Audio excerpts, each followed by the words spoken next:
Oh, so forget you are reclaiming. Uncle Kami. Omo Fajere suffering Kami. You are reclaiming. Uncle Kami. Omo Fajere suffering Kami. Oh, some people will say Labira is worse than hell. Labira is worse than hell. It's a probably good place for hell. Some people will say Labira is worse than hell. Labira is worse than hell. It's a probably good place for hell. You are reclaiming. Uncle Kami. Omo Fajere suffering Kami. You are reclaiming. Uncle Kami. Omo Fajere suffering Kami. See the way the government treating us. See the way the government treating us. See the way the government treating us. The government treating us. Oh, see the government deceiving us. See the way the government treating us. See the way the government treating us. See the way the government treating us. The government treating us. Oh, see the government deceiving us. They papa God come and save her for iniquity. No education, people suffering for illiteracy. We not manage local quality. As soon we try to talk, they say we not a minority. They can be boasting and telling friend and lawmaker. We not get what you not talking it, then you lawmaker. Oh, you think that Jeffrey Bennett may you lawmaker? Blah blah blah blah blah blah. So noise maker. Let's do development, stopping labor, no time for it. You do your loud crying, they get ear for it. Now I love you and sassy Bennett, they working for it. Only money in a pocket, then they bluffing with it. The other country corruptions that low like Buku man. I guess I put that in like we work for me. Now all the money they can steal it, they get talking man. One of your time, you not do it, then you space it man. The agriculture brother taking it to different country. Using my to development in one country. Packing all Nigeria, sending it to different country. Who can be using my spoiling on the daily country? You are reclaiming. Uncle Kami. Omo Fajere suffering Kami.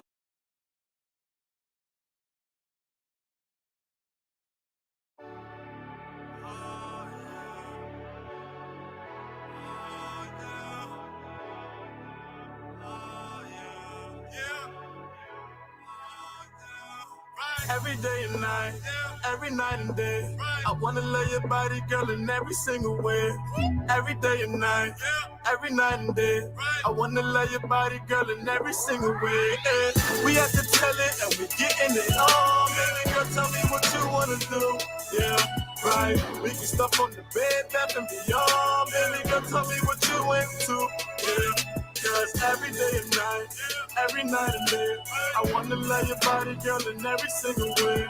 Every day and day, I wanna love your body, girl, in every single way. Forever my lady like Jodeci.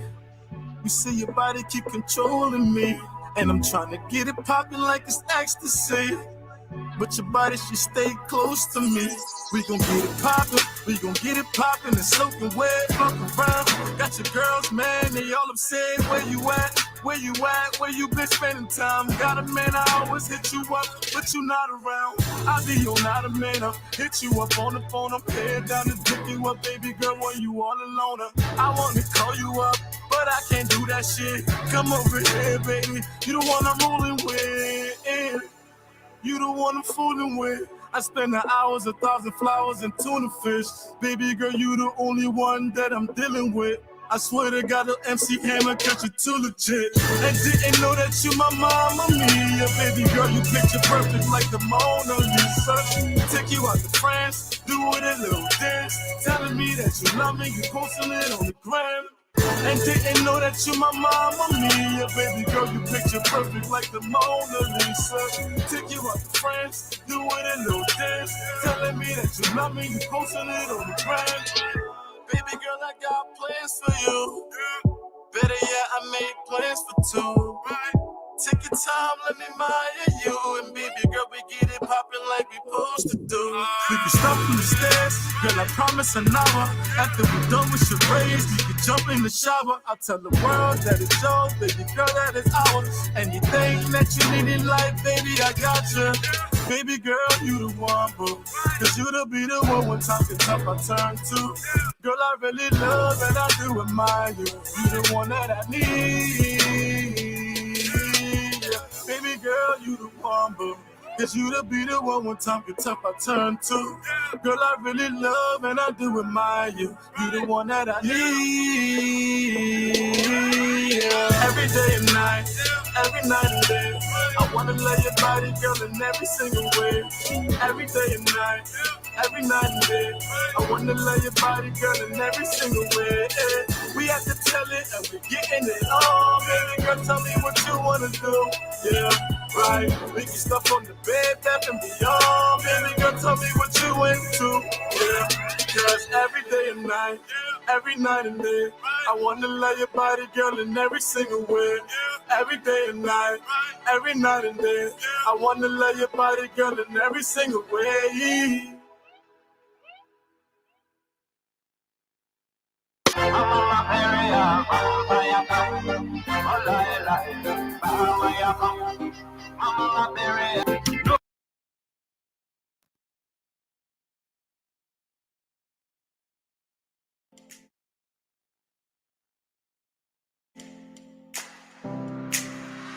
Allen Bernard International, or ABR, is a management consulting firm with a team of consultants and associates who focus on growing and transforming home healthcare agencies, nonprofits, and small businesses in other industries as well as individuals. Our services include ABR Business Support Services, ABR Accounting and Tax Services, and ABR Anti-Money Laundering Compliance Services.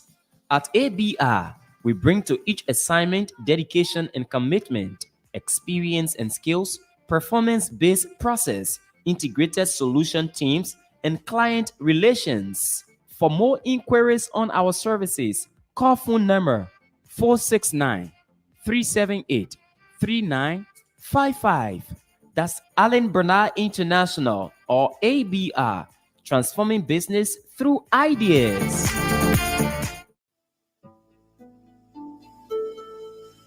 In order to keep ourselves and others safe from the coronavirus disease, we must all get vaccinated. Here are a few facts about the coronavirus vaccine. The vaccine does not have anything in it that can make you magnetic. All COVID-19 vaccines are free of metals. The COVID-19 vaccines available in the US do not contain live virus. They do not share any of their parts inside or outside of your body. The vaccine is safe for current and future pregnancies. There is no proof showing unsafe results on taking the vaccine for current or future pregnancies, which means pregnant women can also take the vaccine. The COVID-19 vaccine does not change your DNA. In fact, it has absolutely no interaction with your DNA. The vaccine does not cause you to test positive for the virus. It is untrue, as none of the vaccine will cause you to test positive in a viral test. Therefore, the vaccine is safe to use. Get vaccinated today and stay alive. A message sponsored by the African Career Education and Resource Incorporated, or ASA, in the state of Minnesota.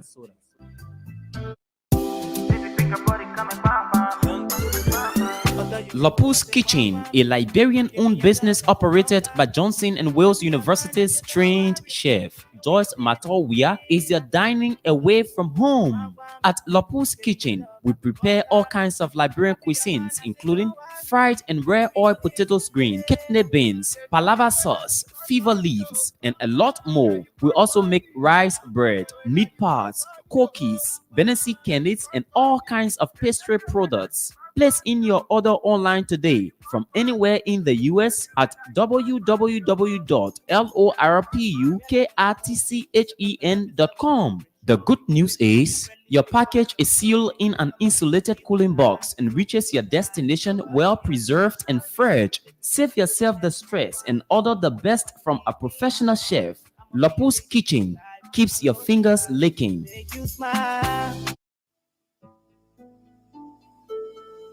The fight against COVID-19 has become imperative to the survival of the world, to the extent we must all get involved.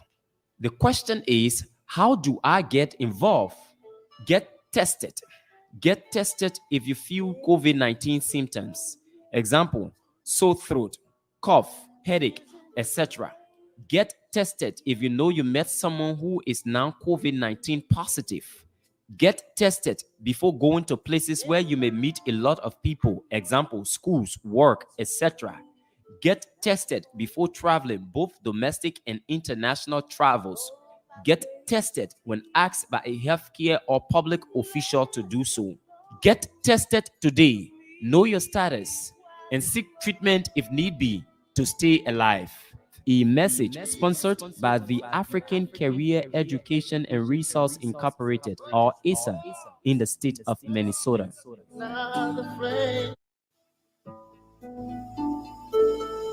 Hey there, here is a thing or two you need to know about COVID-19 and pregnancy. Pregnant and recently pregnant women are more at risk of severe illness from COVID-19. Most likely, hospitalization, need for ventilators, etc. Pregnant women who get COVID-19 are at a higher risk of preterm births and other complications. Most common symptom experienced by pregnant women after vaccination is pain at injection site. Research shows that vaccinations have no adverse effects in trying to get pregnant. Research showed that vaccine does not affect fertility of men. Vaccinated mothers pass on some immunity to their child through the placenta and through breast milk. It is safe to get the vaccine at any point before, during, and after pregnancy. It is safe to get the vaccine while breastfeeding. Get away from the misconceptions. Get vaccinated today to stay alive. A message sponsored by the African Career Education and Resource Incorporated, or ASA, in the state of Minnesota. Another banger, baby, calm down. Pinter One of Delaware. Yes, it's Pinter One of Delaware, the name that counts when you talk quality painting works. For more than 2 decades, Pinter One has brought more life and vigor to thousands of residential and commercial complexes with our quality painting services. Give your homes, offices, bars, stores, hospitals, shops, etc. that look they deserve by choosing Pinter One of Delaware. For more information, call us on phone number 302 508 3034. Again, 302 508 3034. Or visit our website at pinter1.com/Delaware. Or better still, email us on ivan@pinter1.com or holly@pinter1.com. Schedule a free estimate and get 10% off by using the promo code Costa. Pinter One of Delaware. Renew your space, renew your life. She dey give me small, small, I know.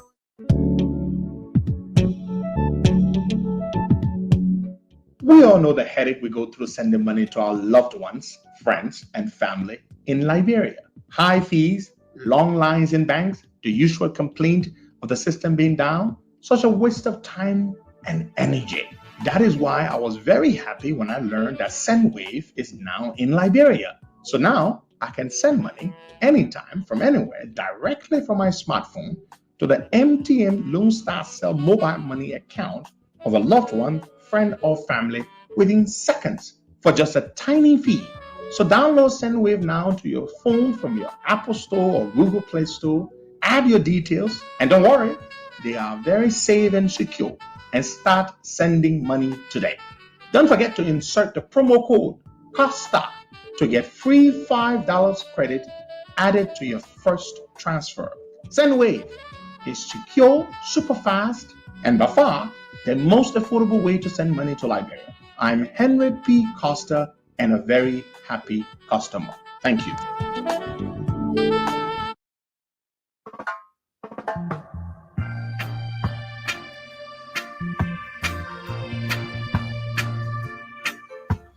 Good morning, folks. Welcome to the program. You're listening to the Costa Show. Today is the 29th day of April, 2022. The time in Monrovia, Liberia is 10:30 a.m. and the time in Delaware, the United States of America, on the eastern seaboard of the United States is 6:30 a.m., one of the 5 time zones in the United States of America. We're very glad to be here as usual, the last day of the week, Friday, when we take some time off and cool off and come back to you refreshed next week. But we will not be here on Monday and Tuesday. We will be, I believe, on Wednesday as well. We will be traveling. A team and myself will be traveling to Minnesota. A good friend and brother of ours is getting married. His wedding takes place on Tuesday, May the 3rd. Tuesday, May the 3rd is when Brother Darius Kai St. Patrick and his darling St. Patrick's and his darling wife or bride. That's when they tie the knot. So we will not be here on Monday, Tuesday, and Wednesday. We apologize, but well, I can't miss the wedding. I'm standing in the wedding, and he's a good friend and brother, so we have to be there. So we're sorry. We will not be able to bring you the show for several days. We will be in Minnesota. That's the only reason why we will not bring you the show. That is a good reason. We have to be at our friend's wedding. Good morning, Boga. Good morning, Costa, and good morning to our many listeners. It's good to be here on the weekend's edition, and I think it's the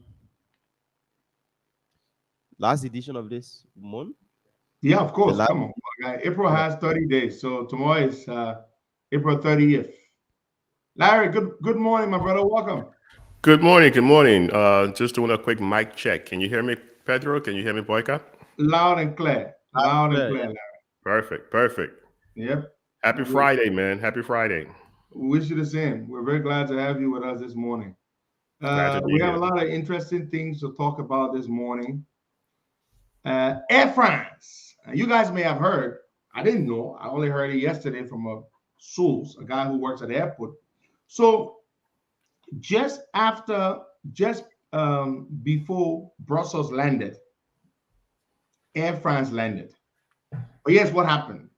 So the captain was descending about 2,000 feet above sea level, just what the pilots call on final approach before they hit the tarmac. 2,000 feet above sea level, just before hitting the tarmac, the lights go off on the runway, Larry. I want you to visualize it. The captain then had to pull back up because he couldn't land. You're 2,000 feet above sea level. You're about to hit the tarmac. The lights suddenly go off. You don't know what the airport looks like. I'm told, I guess it's standard procedure. You cannot continue with that descent to land. Wow. So the captain pulls back up and he circles around for about 30 minutes in the air. This is Air France, not Brussels. Air France, the same night. He circles about a little bit for about 30 minutes, hovering over Liberian airspace, over the airport, until the light comes back on. And then control tower gets in touch with him and tells him to make a second attempt to land, which he did. Larry, come on, man. Damn. Man. In fact, Pedro, yesterday I contacted SN Brussels. I like to go to the source sometimes to get direct information. I contacted SN Brussels to figure out, to ask them what exactly happened. So they responded. They said there were 270 passengers on board. 270 lives on board, excluding the crew. Captain and crew. Exactly. And they said because of the loss, and you see, that's the whole nonsense. I don't know. I saw some aviation post out there. Someone sent it over to me saying alleged loss of power, some nonsense they said. SN Brussels said it had to make a U-turn and hurriedly get back to Sierra Leone. It set them 3 hours behind on their schedule. And you have 270 lives on board. Hmm. How are you going to invite people to your country if you're saying you're looking to promote tourism? This whole bicentennial, this whole year-long bicentennial that we're promoting and all that other nonsense, it seems like, and then here's the situation again, we didn't know about Air France. And I'm going to reach out to Air France as well to find out how many passengers were on board and what the situation was. This is not some bush plane where you're trying to land in a jungle or something. No, this is a jet fuel. When you crash, it burns. And do we even have the fire It service? incinerates. It Just like that. incinerates. Do we even have a fire service to put out? You don't got light. Is the fire service light? There is no one truck there, one fire truck. Only No, the one. last time I heard the government people say in the press conference that they needed to also get a new fire truck. You remember? That press conference when they said they needed 23 million? They said they needed a new fire truck too, Larry. So it's not just electricity. It's fire truck, the control tower. They said the equipment about. Do you know what they said? They said when this power came back on, after they switched the electricity back on, it blew up some power, some equipment in the control tower up there. Don't they have a surge breaker, Larry? At a minimum, I mean, who did the whole electric grid on that whole airport? I mean, the thing is just, you see, if it wasn't scary, if it wasn't the fact that lives were at risk, it would be a joke. But it's not a laughing matter. It's not a joke. Because there are people's lives. I mean, look, we all in the diaspora, we know we have at some point in time our family members traveling to that country. It's like a gamble. You don't, I mean, if this thing continues, eventually it will be unfortunate, but something bad may happen. Because the pilot at 2,000 or 3,000 feet, he cannot see the ground. He doesn't know, how to level off. He just can't see it. He has to rely on those runway lights. Exactly. Those lights, that's why those lights don't necessarily brighten the airport. The runway is not meant to be lit up. Those lights, the reason they're on it, there are long line of lights onto the right flank and long lines of light to the left flank is to guide the pilot so that he knows he's going to land in the middle of that. Exactly. In the middle of that and just stay shut and focus until he taxis and stops. Yeah. Then there are no lights. So he could be landing in the jungle. Exactly. Exactly. We don't have the medical facility if something unfortunate were to happen. We don't have the fire service if something unfortunate were to happen. We're lacking all these things, man. How is it possible we could light an invincible park, but we can't light the airport consistently? Now, we're going to move on to something else here. So, the Russian fellow, Larry, that was the pilot for some aircraft that was transporting some drugs, $100 million worth of cocaine. This pilot, his name is Konstantin Yaroshenko. Oh, yeah. Yeah, you remember. Konstantin Yaroshenko has been released to the Russian authorities in exchange for an American ex-Marine who was in prison in Russia. Yaroshenko has spoken out. He said that he is going to be prosecuting. He's going to be filing a lawsuit. I mean, nonsense, but anyway. He's going to be filing a lawsuit against the government. He said Fomba Saliv and those people, the NSA folks, then they treated him very badly. But here's the point, though. Yaroshenko, I'm told, it's not just some Russian guy.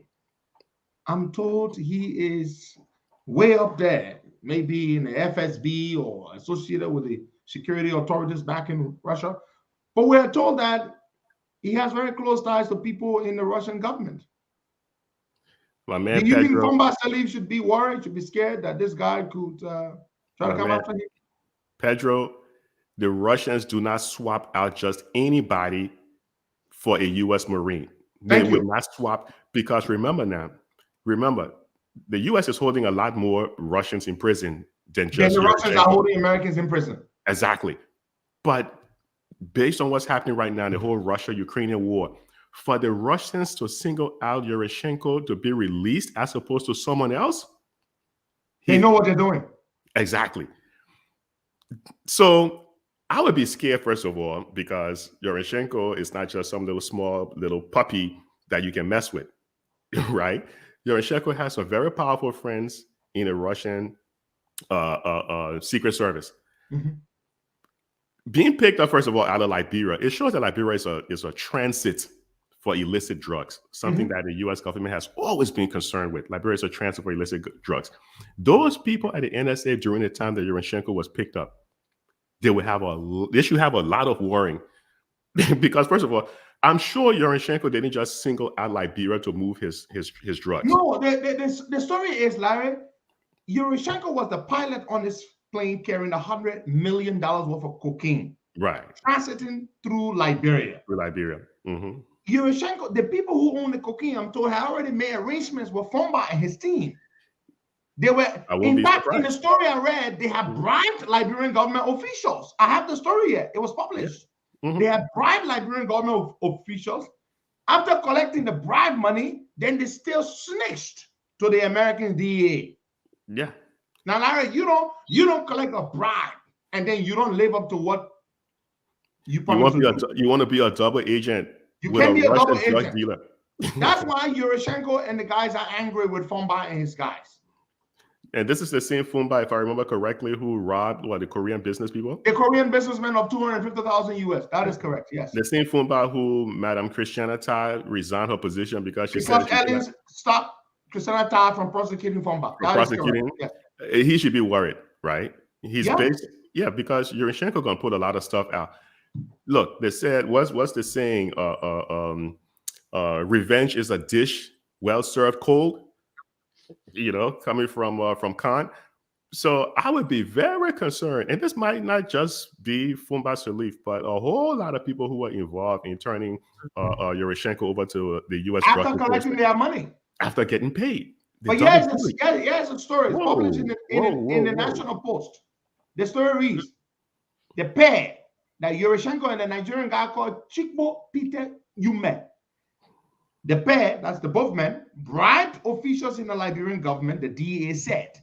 Listen, it is not Yushchenko who is claiming that he bribed Liberian government officials. The United States government is claiming that Yushchenko and the Nigerian fellow bribed Liberian government officials to allow them transship their cocaine through Liberia, and the cocaine was meant to be taken to the United States. Now, let me read further. Quote, Konstantin Yushchenko agreed to play a vital role in a vast international drug conspiracy that attempted to transform the country of Liberia into a transshipment hub for ton quantities of cocaine. But unbeknownst to his co-conspirators, the same Liberian officials they attempted to bribe were working in lockstep with the United States Drug Enforcement Agency. Hello? And they kept the bribe. So they took the bribe from Yushchenko. They allowed Yushchenko and Chikbo to fly the plane into Liberia with $100 million worth of cocaine. Ooh. They took the bribe, they ate the bribe, but what Yushchenko didn't know is that they were also working for the DEA. Now it is the DEA that the DEA is saying that they bribed them. It is not the Yushchenko who is even saying that he bribed from by them. It's the DEA that's saying they bribed government officials from the NSA and other places, yet they were working for us. Larry, is that not a movie? That's a movie plot. I mean, you can't make this stuff up. You can't. When it comes to Liberia, you cannot make these things up. People just say that and say, "Oh wow, Jesus, Lord have mercy." You can't make this stuff up. It's incredible. Somehow, these guys still don't understand that the CIA has operations in Monrovia. They still don't get it. They don't get it. But then, I mean, Boyka, I would be afraid that I am backstabbing a Russian drug dealer out of $100 million, and government officials are implicit in this whole scam. What if? I mean, Jesus Christ! And now it is the U.S. government that is saying Yushchenko and the Nigerian guy bribed government officials. At the same time, they were working for the Americans. Yeah. I'm sure the Americans are not happy about that. The Americans are not happy. The Americans are infamous. They are well known for grabbing people, whether it's years later. They are well known for coming after you and grabbing you out of your country and bringing you. If they are grabbing a former president, what was it, Ecuador, who just left office, I believe, in January or February. They're extraditing a former president. We already talked about our man from Panama, right? We laughed at him. Yeah. These guys would grab you. I don't care who you are. They grabbed the former president's brother, Tony. I think it's from Ecuador. He was a congressman. They grabbed him. He's in jail right now. I think he's doing almost 20 years in prison. They're going to grab the president. You in your little small Liberia that you want to double dip and play, double agent with a Russian, with the two most powerful countries where it's not going to work, man. They're going to come after these guys. Somebody, either Yurishenko is going to go after them for payback, or the U.S. government going to grab them for being implicit. One of the two. Yes. Exactly. And there's a high probability the U.S. will grab. Hopefully, they will be lucky enough the U.S. will grab them before Yurishenko come for them. So Yurishenko spoke on RT News. By the way, Larry, I have the link here. Somebody sent it to me this morning. Yurishenko is already spilling the beans. You know the Russian state broadcaster, RT? Yeah. Used to watch a lot of football games on RT. I'm not a fan of RT News or anything Russian. It's a huge propaganda network. Not a fan. It's a propaganda, pro-government propaganda nonsense. But hey, Fumba and his guys, they have to watch out. This is serious stuff, Larry. It's very, very serious. It's grave. Yep. The NEC chair, Larry, David Etta Brown Lansana has been cleared. Our lawyers file a motion before the judge on grounds that it is the ombudsman, the office of the ombudsman, that should be prosecuting or investigating her for violation of the code of conduct rather than the LACC for being complicit or being perhaps apparently influencing the contract that was awarded to our two brothers. What do you say on that? They dismissed the case. Wow. Jesus Christ. You see the technicality, the technical grounds? Now they're trying to say, okay, you know what? She committed conflict of interest, yes. But it is the office of the ombudsman. Now the ombudsman has not been set up. They're going to let her slide on a technicality. But now that's what they've done, Larry. This is absolutely ridiculous. How do you develop a country without the lack of a rule of law?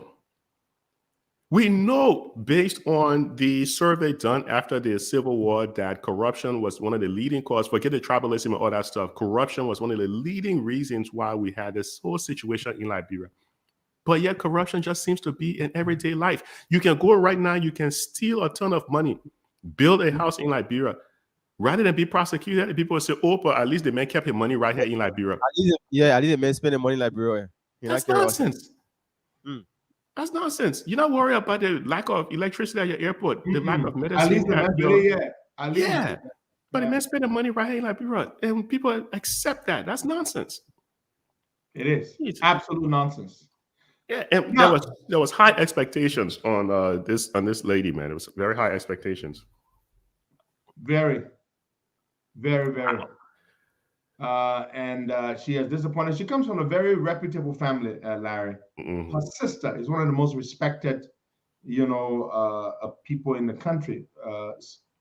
Sister Mary Lauren Brown of the Catholic Church. She's a big educator. She's a big religious figure. And her brother, Martin Brown. So she comes from a very, when she went to the neck, she started doing this. It's embarrassing. Yeah. We have some good news for you folks. A few days ago, we talked about the situation at the new Douala Market building, where a number of women, scores of women, actually about 40 or 50 of them, were literally sleeping in the market building, on the market stalls, on their tables, because the LMA to whom they had paid for these spots was considering leasing these spots out to other people to set up, to put containers in those same spots. So these women was literally sleeping there to protect their spots, placing themselves in harm's way. These Zogos were there. They could harm them. And a young man went out there, did a video, Larry, and I was watching the video. I happened to come across the video on Facebook, and I got in touch with him, not knowing he had previously sent me pictures. And so we blasted it out here, Larry, a few days ago. And the good news here is this. Apparently, somebody has intervened, and the LMA people have announced to the women that they will no longer give their spots out to those people to put containers down. So the women, those 40 to 50 women, no longer have to sleep out there to protect their market stores. They are back home now, comfortable, sleeping in their own beds, away from harm's way, in safety. That is the good news, Larry. That's the power of shedding light on something wrong and speaking out for something that concerns the people. That's the good news. For me, I just want us to wait and see, because it was in the air, people talking about it, so they can say, all right, let's wait for now. We will celebrate this one and be cautiously optimistic, because never before had they said this to the women. They had told them that they were going to lease the place out, that they were going to give their spots out. But now that they've come back to say, we're not going to do that anymore. Now, Larry, don't forget, we blew this up. It was no longer just that fellow who did the podcast. Absolutely, yeah. We blew it up, right? Yeah. So as far as I'm concerned, they said they're not going to get the spots out again. And it is the LMA authorities that announced this. Larry, the authorities themselves, they came back and said, hey, you know what? We're not going to give you spots out anymore. I'm sure they didn't do it on their own volition, Larry. Somebody somewhere must have gotten to them to say, don't give the women, don't give the spots out to those. Yeah, take the spots from those women. Well, you have a right to be concerned. I understand where you're coming from. We're dealing with Liberian government people. They can't be trusted. But I just like to think that I'm happy for these women, and I hope that this decision will stick. But again, Pedro, Black Guy, it goes back to what we discussed 3 weeks ago when we're talking about the sex offender list, right? Because if like the Costa Show and some of the other media outlets do not highlight some of these issues, it's like the government will never react. They will never take decisive action to do what is right. Why should the women then have to sit out there and camp at the risk of being harmed in order to get what is due to them? What they have paid money for, Larry. Exactly. You already paid for it. Why should teachers over at the university have to go on strike before they get paid for doing the work that's one of the most critical jobs in the country? Why do nurses have to go on strike? Because it's like the government only react when they either being embarrassed in the media. The same thing happened with the students over in the Ukraine. If they're not being embarrassed in the media, or someone is protesting, or someone is highlighting some of these injustices, they wouldn't do a damn thing. As a matter of fact, we have budget surplus, so I don't know what of these things happening. Black Guy, you keep saying that word surplus around here. I will have to send Yurishenko after you too, my man. Budget surplus. You got budget surplus before. Now I'm going to talk about this, Larry. These boys took $30 million from ArcelorMittal. Now, Larry, our sentiments toward ArcelorMittal. I'm pretty sure they are shared by you. They took $20 million from ArcelorMittal in signature bonus. They ate the money several months ago. Then they got cash strapped. They always cash strapped, even though they got budget surplus, but they always didn't get enough cash. So the HPX, who is a big nemesis of ArcelorMittal, a rival company, comes up to them and says, apparently HBO was just watching them to see them wait for them to eat the 30 million and get broke. So HBO walks up to them and says, okay, now that you've eaten the 30 million signature bonus from Arcelor, we can give you 10 million right now. If you agree to now go ahead with Arcelor. But Pedro, there is no loyalty among thieves. You hustling someone, you never know who the next hustler is behind you. They're in the hole for $30 million of ArcelorMittal. Then they've already collected $10 million from HPS. There's $40 million gone. Now, that's the people who have budget surplus. The same people who waited for it to rain to not pay the full $1 million owe to the power utility. Yeah, the kind of hydro. They have budget surplus. Come on, man. Somewhere to my error money and post something. Road development from here to Ganta, from here to Nimba, from here to Lofa County. We are on course. We are doing this every morning, press capo, every morning. That is absolute nonsense, because at the end of 2017, the total production in the country, the total GDP in the country stood at around $3,285 million. Over the past 4 years, from 3 bill to 85. Where is it as of 2021? It's down to 3. Exactly. It dropped. Over 4 years, they have not grown the economy. Yeah. They have not grown the economy 1 inch since January of 2018. 1 inch. So that whole thing, you on what? You on progress, you on track to what? To make more people poorer? That's nonsense. Because that's essentially what's happening. They were supposed to uplift over 1 million people according to the pro-poor agenda. 1 million people out of poverty. What did the World Bank say in 2021? Around what? 348,000 people went into poverty under the pro-poor agenda. I'm afraid, you have a pro-poor agenda and more people are getting poor. Well, maybe that's what it was meant to do. But that's what pro-poor means, Larry. I guess so. Pro is a prefix that means in favor of. Exactly. So in favor of poverty. So when you say pro-poor, what the real meaning of pro-poor means you are in favor of poverty. Yeah, we're here to promote. When you say anti-poor, exactly. The anti-poor development strategy, because anti means against. Yeah. But you pro-poor. And they're doing a damn good job at being pro-poor. Look, that's one. Their whole development agenda, their phrase, that whole phrase, it sums everything up. They came to make us poor. But they're doing a damn good job at it. But Pedro, before the development agenda, even there, what was their mantra, their calling card? What is it? Change for hope, hope for change? Hope for change for hope. So change you make hope. The change first, then you hope. Even that was absolute nonsense. It's nonsense. Then it was followed by the pro-poor agenda, which turned out to be an even bigger nonsense. so Larry, you're funny. So you guys don't get anything right. So even their phrases don't make sense. Yeah. Even the Invincible, they couldn't get that right. Invincible.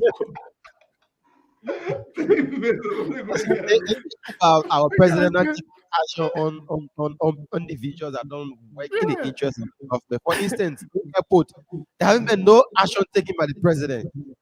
Let's see, Kemenya there at the Ministry of Foreign Affairs. He can travel to the United States, our best ally country. He can travel. What a joke! Keeping such a president at that ministry and doing nothing about it.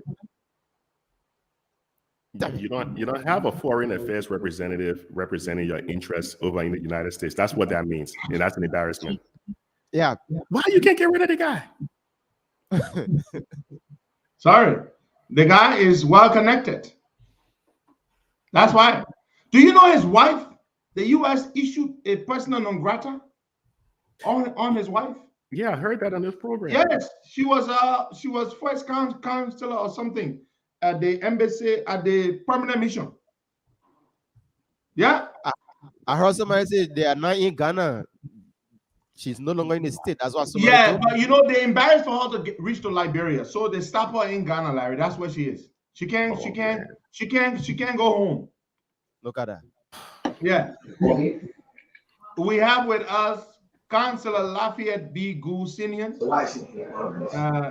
He's a Liberian lawyer, has been practicing for many years now, has been a counselor at law for many years now, for 10 years now, 1 decade. Former, well, I don't know whether he still is, but for a long time he was a defender. A prosecutor, prosecutor for the Ministry of Justice.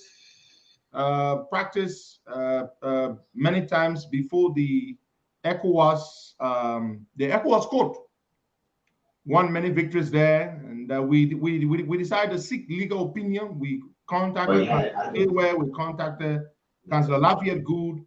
Yesterday, something came up, Larry, and we talked about it, and a lot of people tend to misunderstand it. And since we are not legal minds ourselves, I got in touch with Larry to contact Councillor J-Ware, who will come on next Friday. But then I got in touch with Councillor Lafayette B. Gould. Councillor Gould, good morning and welcome to the Costa Show, sir. Morning, Costa. Morning to Larry. Been a long time, Larry Kennedy. I know. How are you? Good, my man. How you doing, Councillor? Yeah, Larry. Thank you, man. Thank you. Is that how? Boca. Also, let me say morning to Boca. Yeah, good morning. So, Councillor Gould, you've been practicing in Liberia for a long time, and we wanted to just solicit or elicit your opinion on this ruling because we are concerned about it. We are concerned about the culture of impunity, and we as laymen believe that no man, however your station, should be immune from the law. And so we came across this ruling, and it was brought to my attention by a friend of mine called who is a lawyer, Elijah Sa, attorney at law. And I asked him to share with me the ruling, which he did, and I sent it to you, and I sent it to Larry to send to Councillor J. West, so we can, because we talked about it yesterday. I want to make sure we were not misreading it or misinterpreting it. So what do you make of this 2007 ruling of the Supreme Court interpretation with regards to immunity or the lack thereof for the president after he's out of office? What is your interpretation? Okay, Costa, I read the ruling early this morning when I saw the notation, and that ruling was or is still giving strength to Article 61 of the Liberian Constitution. As a matter of fact, that ruling came out of a petition for a writ of prohibition that was filed by the late Chairman Judy Bryant when the government of Madam Salif decided to prosecute him for crimes that he committed while in office, that the government said he committed while in office. And his argument was that he was a head of state. By virtue of the fact that he was a head of state, he was immune from prosecution because of the constitutional provision of Article 61, which basically states that the president is immune from arrest, service, or process for acts committed while president, except where he's removed from office by impeachment. And they went on to talk about impeachment, how the president can be removed. And so that was his argument. He said, well, no, he was a head of state, so he shouldn't be prosecuted, he's immune. But then the governor of Liberia argued that he wasn't a constituted president. He was placed in office under the Accra Comprehensive Peace Agreement. And by virtue of the fact that the executive provision of the Constitution was suspended to allow him to take office, he cannot benefit from that provision of the law. And the state also argued further that assuming that he would even benefit from that provision, it would be wrong for somebody to be in office and commit crime and misbehave, and then only to be shielded by one article in the Constitution that says that he cannot be arrested or he cannot be prosecuted and say he removed from power. So those are the arguments that they raised for the Supreme Court. The Supreme Court first said that the issue of Judy Bryant's position was not a position under the Constitution of Liberia. He was not elected. And Article 61 is basically applied to elected president. Secondly, the CPA that brought him into power did not even make mention of any immunity in the first place. And more besides, the Transitional Legislative Assembly passed a resolution just before they surrendered office to the 52nd legislature, calling on the government of Madam Salif to audit the government of Chairman Bryant, where crimes were found to be committed to be prosecuted. So on that basis, he could not benefit from Article 61. But the court sealed the argument of Article 61 and said, please tell us what the court said. How did they interpret it?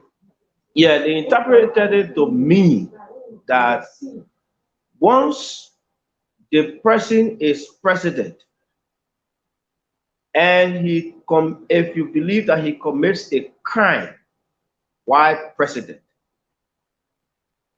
there are two things that are available. One is for him to be impeached. The next thing for him to be tried, for impeachment to be tried and convicted of impeachment.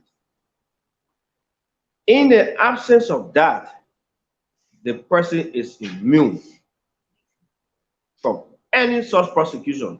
Counsel, let me hold you there because Larry, we got into trouble with some of our people. That I understood it, but some people have problems with us. Jerry, Counsel, I need for you to, because I don't have the ruling right on me. I'm using the same device that the ruling is in. I don't know you have it with you there so you can read a specific portion that is yes. Quote. Let me read a specific portion, Counsel. Yeah.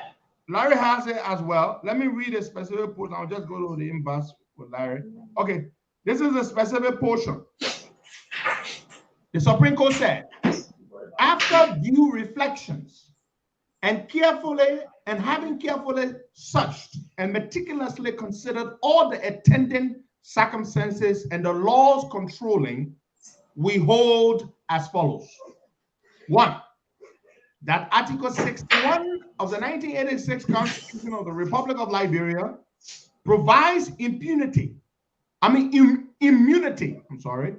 or exemption to the office of the President of the Republic from any suits, actions, or proceedings, judicial or otherwise, and from arrest, detention, or other actions subsequent to any laws of the Republic on account of any act done by the President while in office.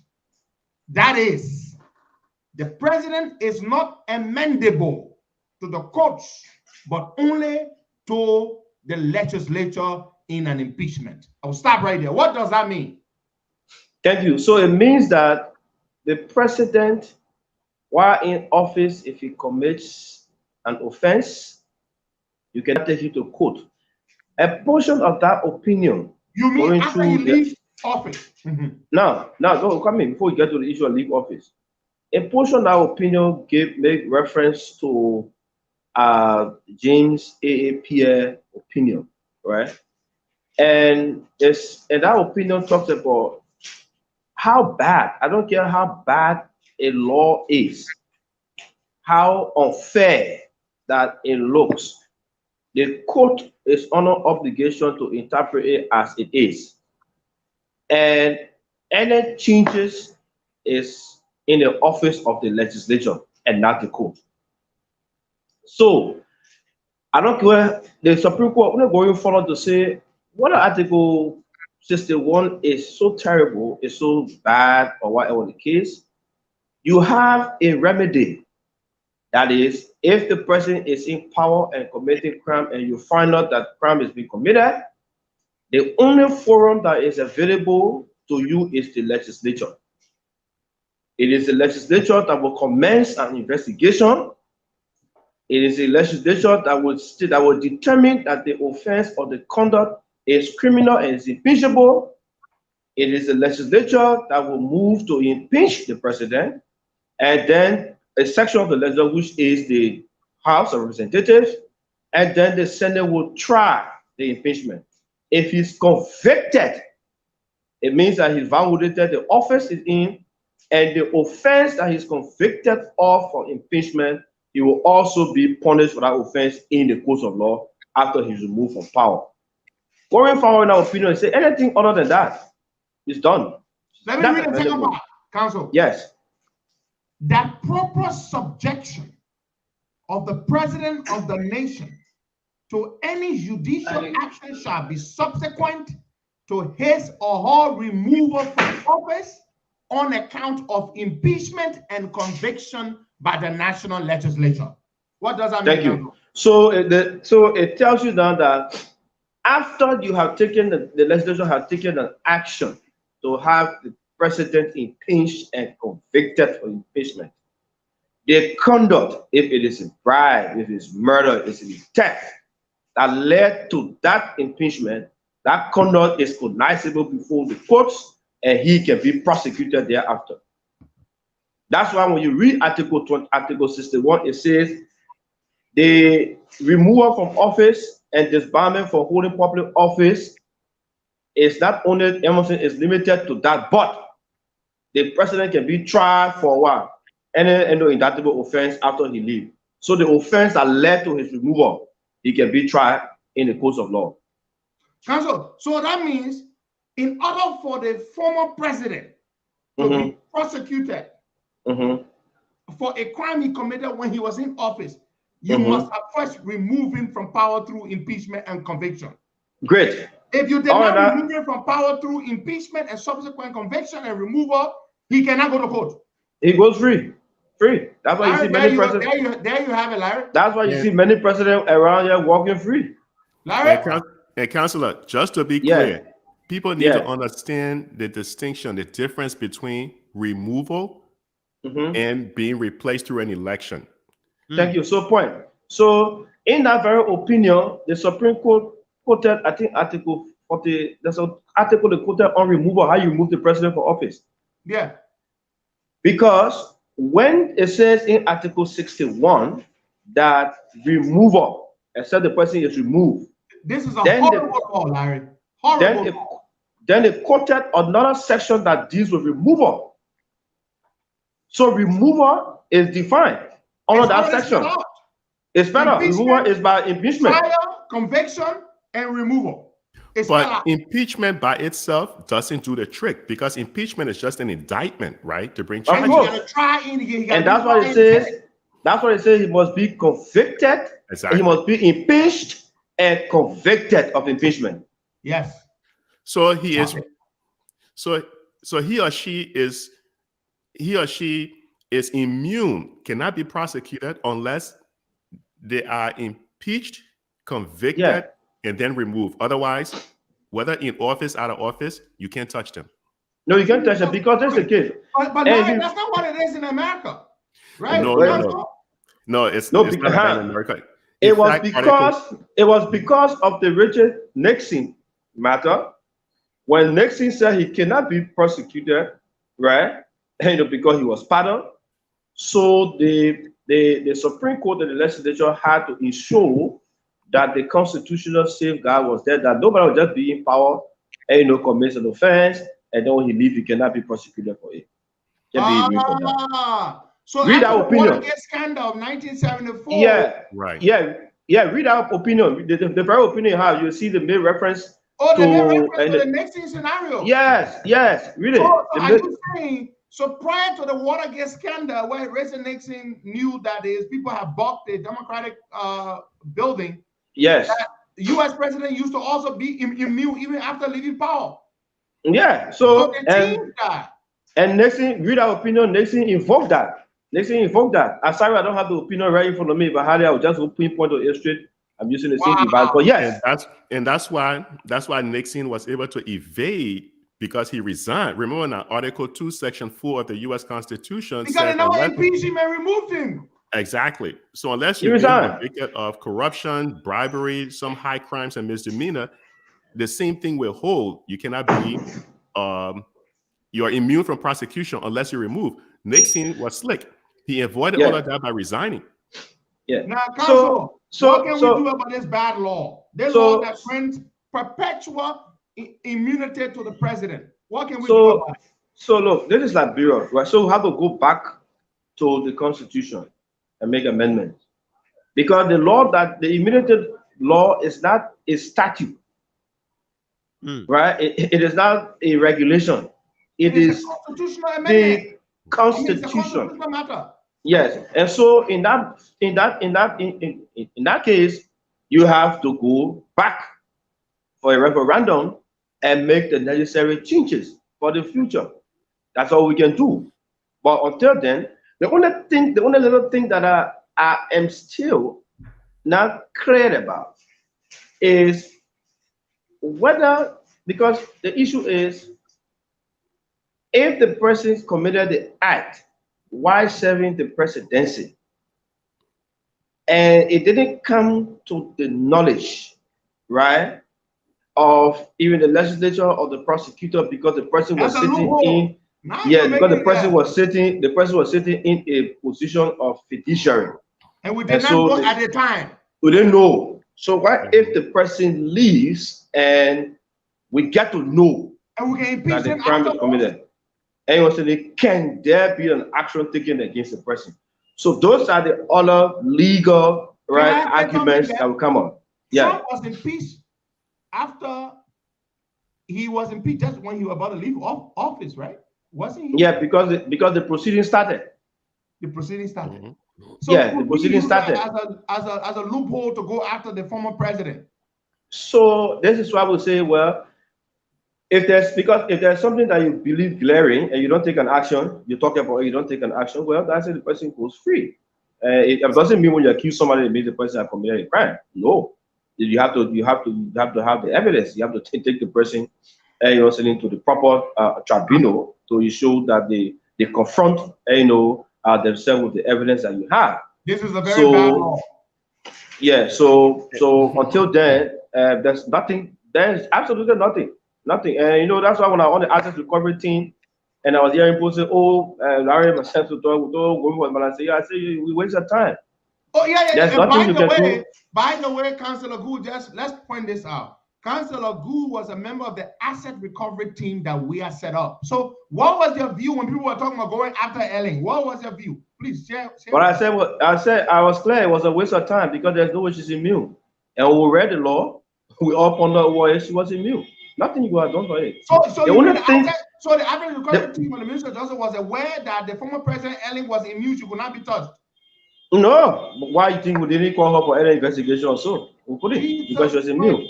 The only thing that we had we were pushing for was a local issue where the act is not committed by the president, but the president takes responsibility for the commission of the act. We say crimes are not transferable, so nobody can go kill and say I take responsibility for the killing. No, we'll hold the person who killed. So you could say conspiracy or whatever the case is, but the fact that the person did the act themselves or himself or herself, we will hold that person for that particular conduct. And that's why we're going after officials of government by then. But you can't go to the former president because they No. In fact, it was even that particular provision was even invoked in the Brandon Samuel case. Remember, they wanted the subpoena from. They use this? Of course, they mute. I didn't know, Council. They mute. So you talk about acts done. Acts done. Why president? The conduct, the act of writing and authorizing payment was done. What the president? Can you question her? No. So even though Elling authorized Brandon to use the money, and under the law, there's a principle of responding superior, but they still couldn't go after Elling because acts done while president, so she's immune. So only Brandon so there's for A, but Elling could not suffer for A. Yeah, and so that's what I was saying. So when you talk about responding superior, it's not in criminal matters; it's in civil. It's in civil matter. There you go. So the boss takes responsibility for the act of the agent. The principal takes responsibility for the act of the agent who acted in the course of duty, right? And because damages will lie, so you go for the deep pocket theory. You go for the boss, right? And not the agent. So the boss takes responsibility. Larry.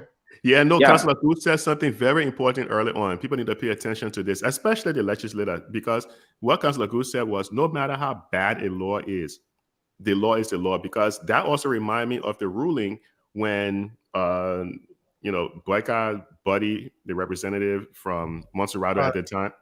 Yeah. You know who I'm talking about, right? Yeke. Yeah, no, not Yeke. The guy who ran in Birmingham, he was representative. Edwin Snow. Boyka close and personal friend. So the law stood that regardless of how bad the law is, he could actually do that. He could be a representative in Montserrat and at the same time run in Birmingham. Exactly. So the opinion from the court at that time said, look, there's nothing we can do. You guys have to go to the legislature to fix this. So that's the exact same thing Councillor Gould just said, regardless of how bad this law is. So people should be thinking right now, look, we need to take action on this portion of the Constitution that gives this kind of blanket immunity. Whether in or out of office, you have a blanket immunity because what it does is it enforces corruption, it enforces crime, it gives you a legal mandate to do any damn thing you want, which is Go wrong. free afterwards. Exactly. Now, guys, let me just say this. Some people are having trouble with me, but I don't care what they think. Why I must bring this up. I didn't know this until a few days ago. All I knew in my layman's knowledge was that the president may be prosecuted when he leaves office for crimes committed while president. That's what I thought, Council. That's what I thought. The law is clear. I mean, we didn't write the law. He was not impeached, convicted, and removed from office. We didn't write the law. We made the law. I mean, I was a child when the Constitution was crafted in 1986. I was nobody knew myself. So that is the law. It is clear. And as a lawyer, you read the opinion of the Supreme Court. It follow strengthens the law. It follow explains the law. So that is the law. There's nothing you can do. There is absolutely nothing you can do. Counselor, let me make one clear distinction. Yeah. Liberia is still a party to the International Criminal Court. So certain laws you can break in Liberia, it doesn't mean you're completely immune from the international body, because you go and you, let's say, election violence because of what happened in Ivory Coast. The International Criminal Court can put out a warrant to have you arrested and brought to trial. So that's the thing, right? So you have domestic crimes, and then you have war crimes and crimes against humanity. Right.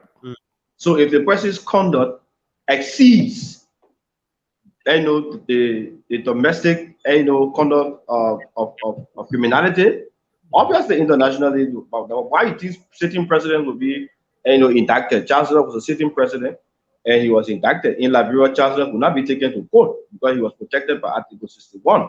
Even though, so he would not be taken to court. I see some people are saying we are and his people did not know about this law until I brought it up. Are you No, But let me ask you, Council. The asset recovery that which government? That we are government or our Ellen government? No, our asset recovery team was the current regime. The current regime. So they are saying we are people don't know about this law. I brought it up, but yet you were part of the asset recovery team. I don't know how some people think. No, but I mean, obviously, obviously you can understand, and I've been friends with you. Sometimes we can be gullible. Sometimes we can be gullible and sentimental enough to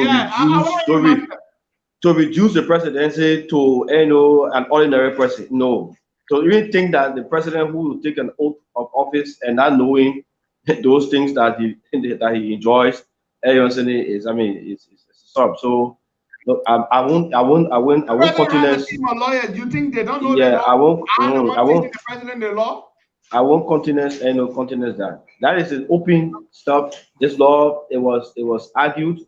2006, but 2006, 2007 when. Oh, you are just telling me that it was recently invoked in the Brandon Samuka case. Of course. So then, how are they saying we are in law? But the thing is, but the point the other is that Costa, it is the law, and that's what I say. It's not a statute. It's not a resolution. It's not a regulation. It is the Constitution that has been with us since 1986.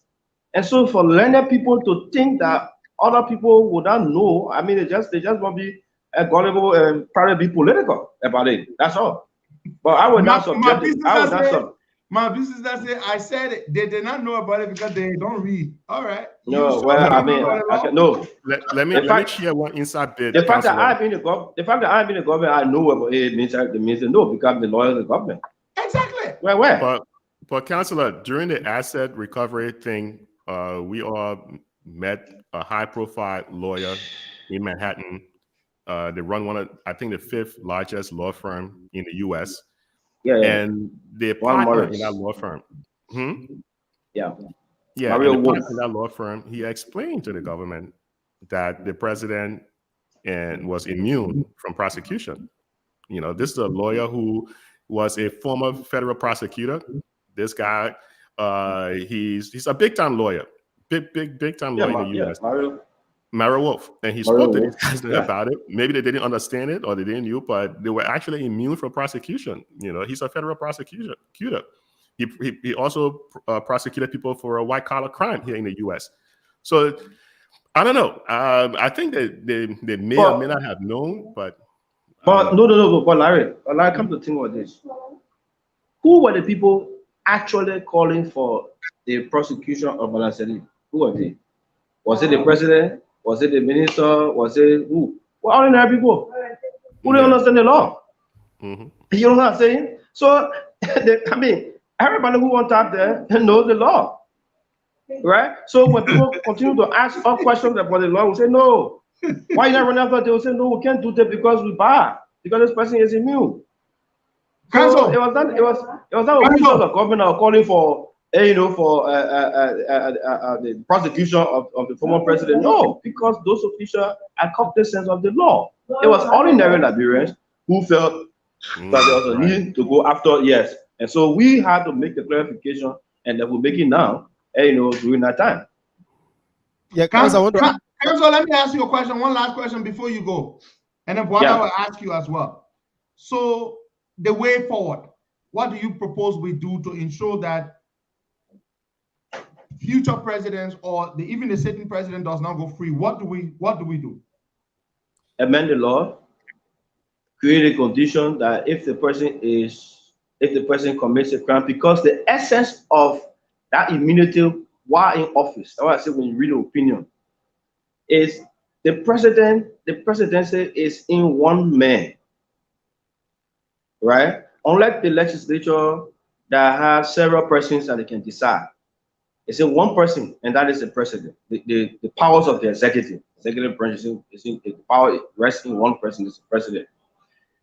And because you don't want where many persons are seated, they can take a decision anytime against just one man that will cause a whole collapse of the government. So the president have the safeguard while in office. So you can get him to court, he can be subjected to this, he can be going so this and that. No, don't distract the office of the president. If you have anything substantial against the office of the president, then take it to the legislature where that will be the forum to decide as to whether that act constitute an act of impeachment. So that is so going forward, we need to say, look, if the president leaves office, maybe we will not know that the person has committed a crime while the person was in office, right? But if we discover that the person has committed a crime while in office, right, and the person leaves, then we must be able to pursue the person for the commission of the crime.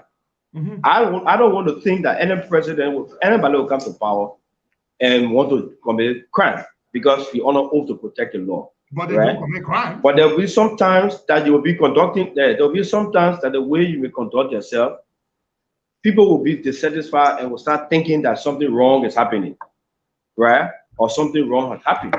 So based on that, after you leave, we must have the opportunity to check and see whether there were any wrongs that you did and whether those wrongs were maybe inadvertent or it was deliberate. And if it was deliberate, whether it constitutes a crime. If it constitutes a crime, we can pursue you for that. So those are the things that we need to do to put in our constitution to safeguard, because some of the future of our country. It's not about today presidency we're talking about, it's for the future of the country. Tomorrow, any of us will be president of Liberia, right? And we want to have a law that will hold us to account, right, for everything that we do. We don't, so sometimes it's not us. Sometimes just our associates. People use our names. Even you, Costa. People are friendly with you. They use your name because they know you have a platform. They use your name and they cook other people. So you don't even know about it.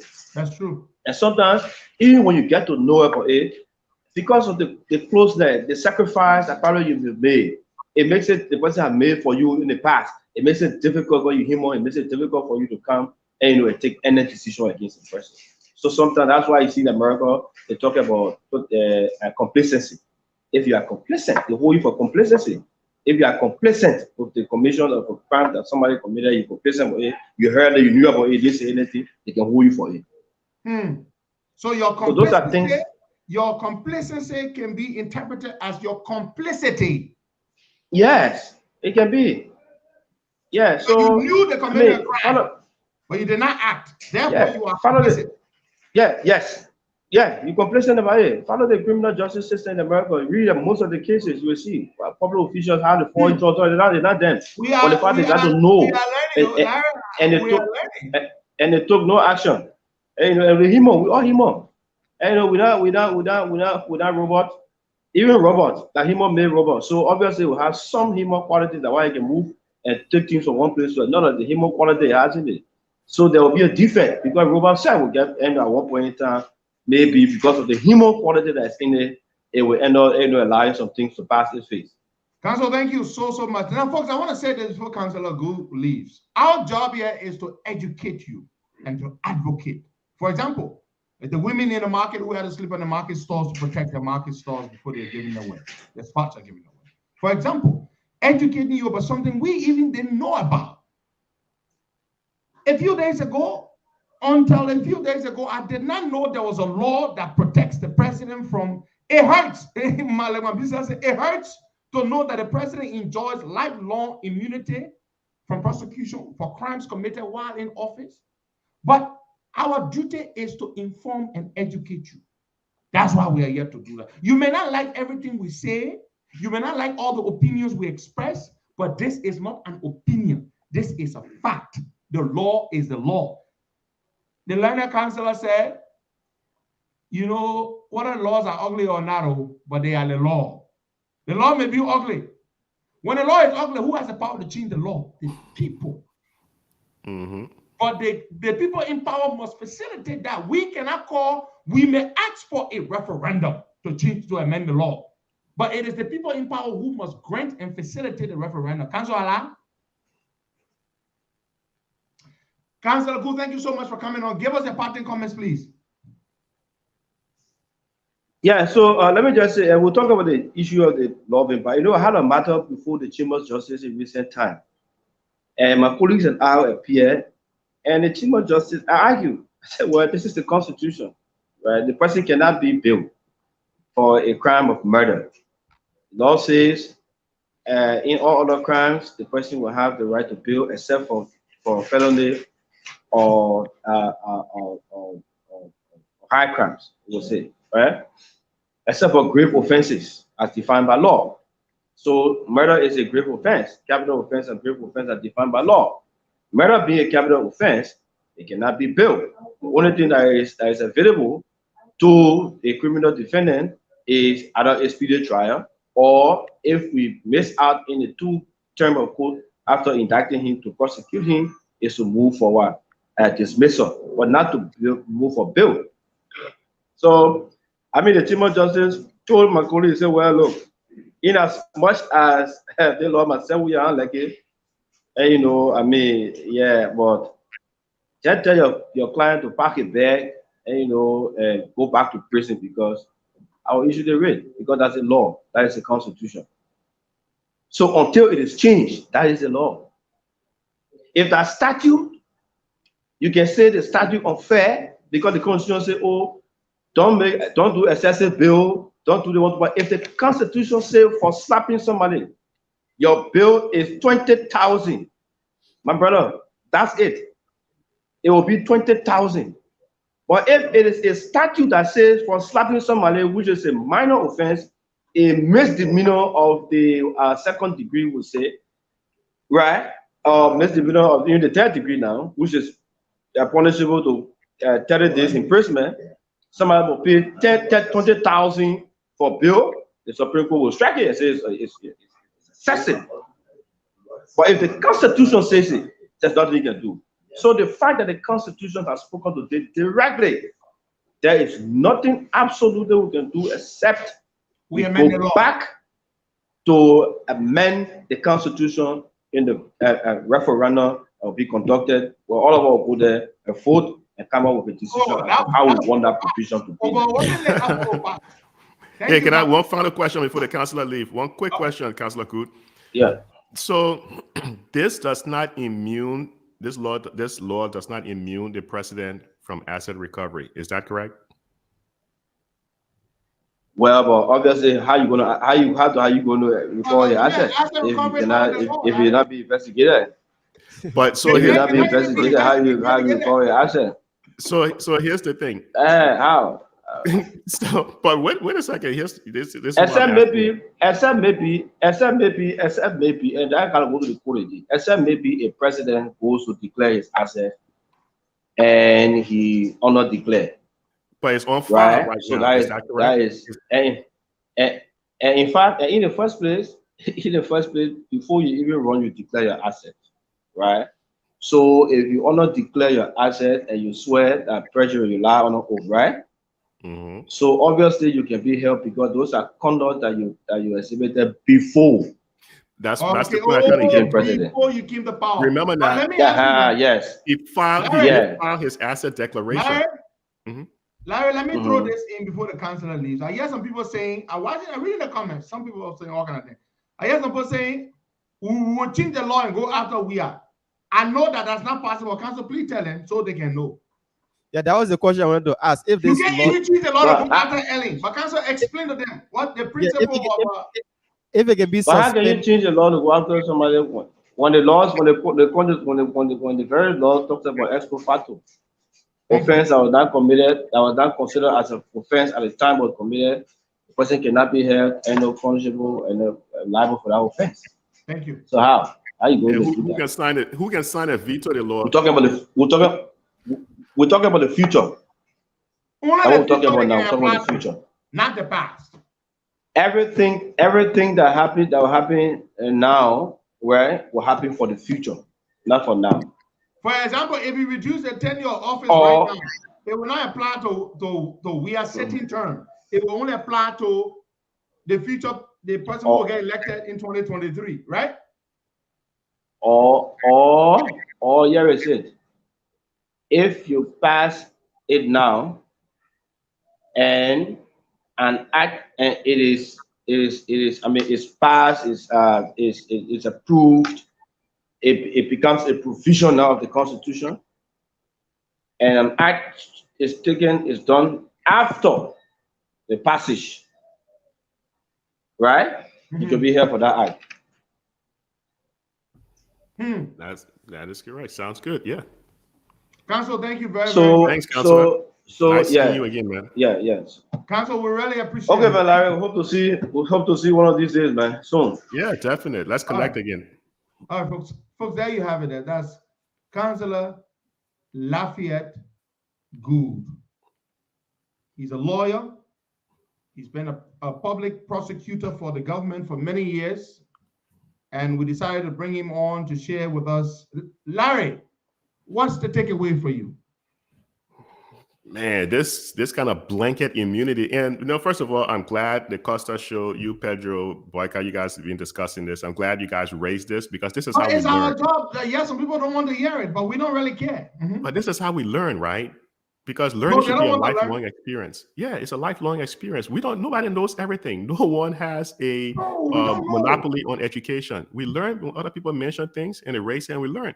And this gives us an opportunity to say, okay, listen, I'm sure there are other bad laws on the books that we're not aware of yet. There's got to be a bunch of them on the books that we're not aware of yet. But this is an opportunity. Maybe people start reading it. We bring it to light. Hopefully, the legislator will buy some kahunas and we'll try to make a change. So going forward, we have something on place that will make it right. Otherwise, the Liberian people will get ripped off by every leader that comes to power. This blanket immunity. So luckily, if there's, like Councilor Gould said, if the person were to commit crimes against humanity, we still have the International Criminal Court to back us up. So we can hold them too. But that's why Taylor was even, the Taylor issue was something beyond the violating Liberian penal code or law. That's why they couldn't prosecute Taylor in Liberia. Exactly. But you see, Larry, so our people watching and listening, I just want to educate, I just want to say something to you. Our job here is to tell you things, even if you don't like what we say, our job is to educate you. We know you're being sentimental, you're angry about what we are is doing. I'm angry about what we are and his people are doing to us.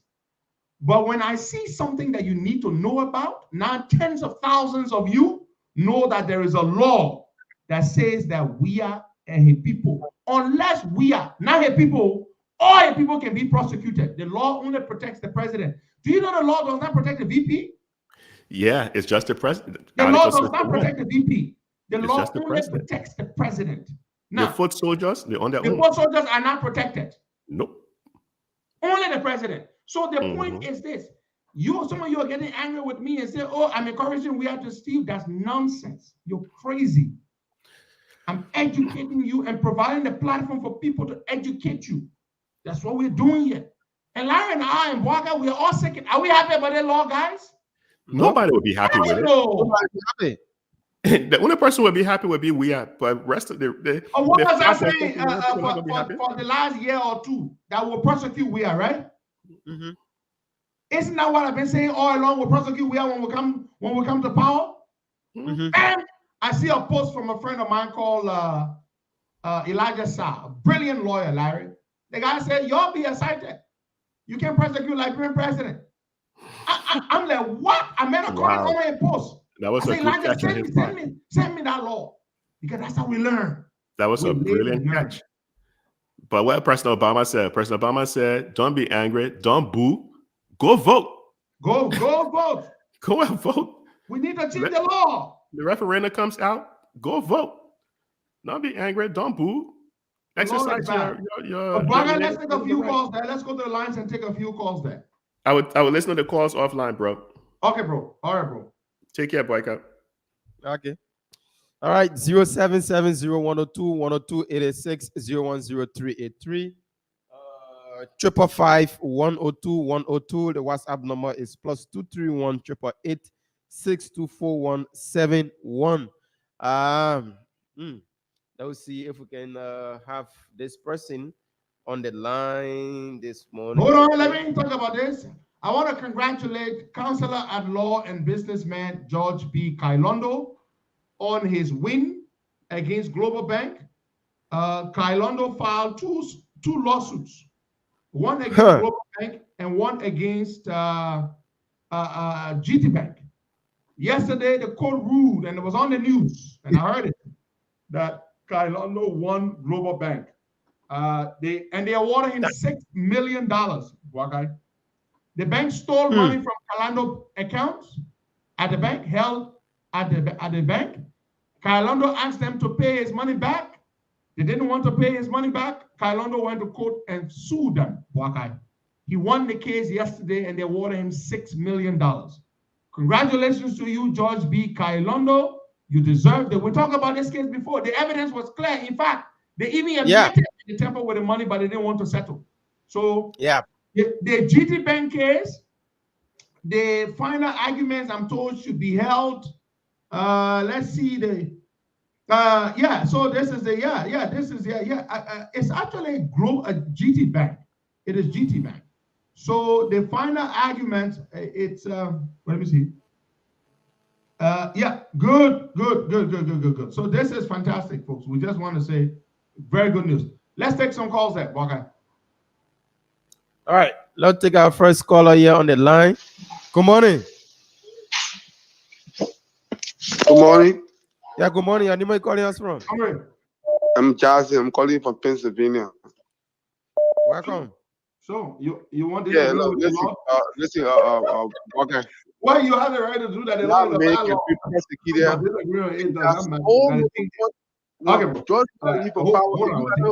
You hire me, you can be persecuted. There are so many things before you can be persecuted on. The law says every not crime. If you commit a crime, why are you in power? When you leave in power, you can be persecuted, you can be investigated, and be prosecuted. Look at all the men arguing with some people on the law. Mama, you see that kind of here? You be persecuted for that. But if you commit a crime, why are you in power? When you leave from power, you should be prosecuted. If you commit a crime, people ruling our lives, and you be prosecuted. Thank you. Don't let the man go. No. You get lawyers who know the law, who not plead case on the law. Then you stay say the man can be prosecuted. Don't make man some of y'all hard to learn. My man like tell the man, darling, don't talking man. When you not know about a party, you see, Good morning, Henry, and good morning to your many listeners. Let me say here that, the typical Liberian understanding is that the law is very clear. If you step on me, I will sue you. You slap me, that means you will go to jail. There's a reason why we have a legislative branch of government. If the law is very clear in literal understanding, there will be no need for the judiciary branch who interprets the law. The Supreme Court is the highest court of the land that issue ruling that passed on it. But let me go back to the intent of the framework of the 1986 Constitution. Bear in mind that you were under the PRC regime, and there were all kinds of things when Sergeant Doe and the guys have taken over. They inserted that identical clause to immune the presidency, the office of the president, from prosecution. Look, when we want to build a country, you know I'm a strong critic of this BI enrichment. We don't just look at what is before us.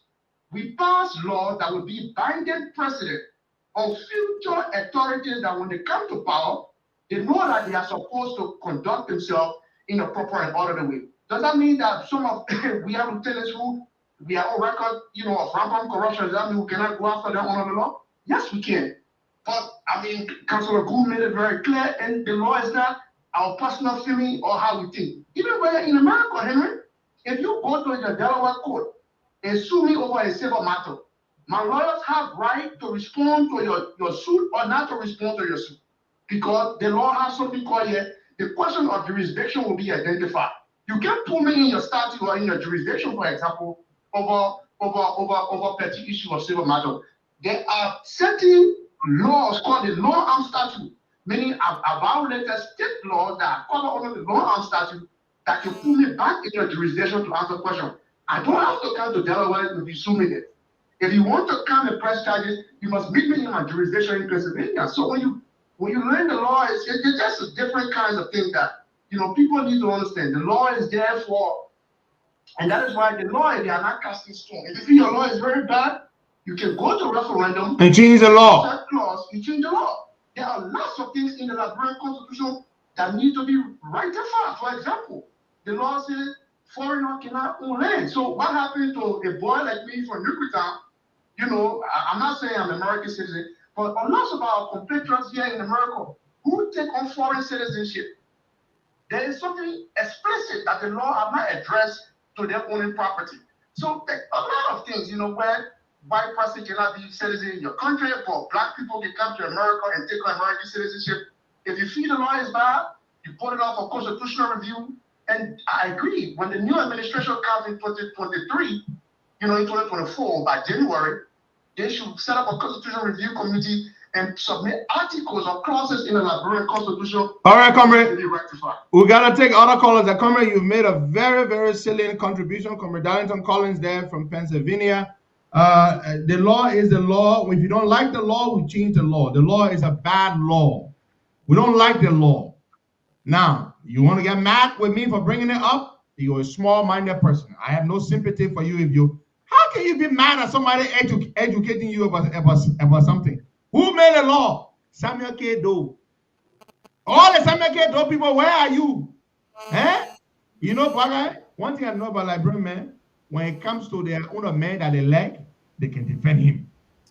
Everybody can defend person, yeah.